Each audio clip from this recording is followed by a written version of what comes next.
اللہ کی شان، سبحان اللہ، کیا کہنا، کیسی شان ہے اللہ تعالیٰ کی کہ کائنات کی ہر چیز جو ہم دیکھتے ہیں نا، حقیقت میں وہ اللہ کی حمد و ثنا کرتی ہے، ہمیں پتہ چلے یا نہ چلے، ہم پہچانیں یا نہ پہچانیں، لیکن قرآن پاک ارشاد فرماتا ہے اِن مِّن شَيْءٍ إِلَّا يُسَبِّحُ بِحَمْدِهِ، کوئی چیز ایسی نہیں جو اللہ کا ذکر نہیں کرتی۔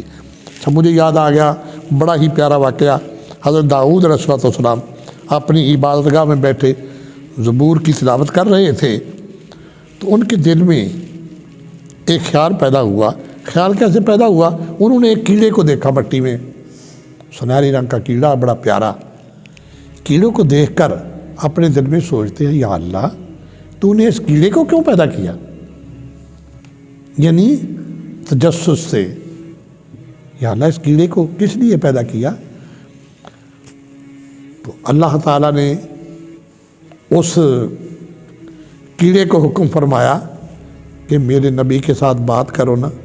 تو کیڑا بولا، کہنے لگا اللہ کے نبی، اللہ تعالیٰ نے مجھے یہ الہام کیا ہے کہ میں ہر روز، ہر دن میں 1000 بار یہ پڑھا کروں، کیا؟ سبحان اللہ والحمد للہ ولا الہ الا اللہ واللہ اکبر۔ اور ہر رات کو نبی اکرم شفیع معظم تاجدار عرب و عجم صلی اللہ تعالیٰ علیہ وآلہ وسلم کی بارگاہ مقدس میں 1000 بار درود پاک پڑھا کروں۔ اے اللہ کے نبی، اور کوئی حکم ہے تو فرماؤ۔ آپ حیران رہ گئے۔ زاہد نگاہ کم سے کسی رند کو نہ دیکھ، کیا جانے اس کریم کو تو ہے کہ وہ پسند۔ اس لیے ہمیں ان باتوں کا خیال کرنا چاہیے۔ بعض دفعہ ہم دیکھتے ہیں کچھ لوگ اتنے زیادہ عبادت والے نظر نہیں آتے، تو ہم سوچتے ہیں کہ میں تو زیادہ قرآن پڑھتا ہوں، میں تو زیادہ عبادت کرتا ہوں، میں تو بڑے نوافل پڑھتا ہوں۔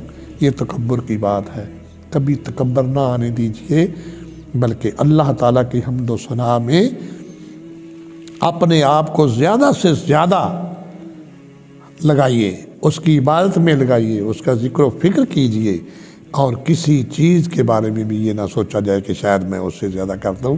ذکر کریں، عبادت کریں، اور پھر یہ سمجھیں کہ یا اللہ میں نے تو کچھ بھی نہیں کیا، میں تو کچھ بھی نہیں کر سکا، اے اللہ مجھے اور توفیق عطا۔ اللہ فرماتا ہے کہ میں اس کو پھر اور توفیق عطا کرتا ہوں۔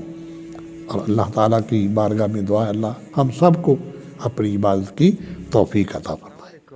سبسکرائب کریں ہمارے چینل کو اور بیل آئیکن کو کلک کرنا نہ بھولیں، تاکہ آپ دیکھ سکیں ہماری نئی نئی ویڈیو۔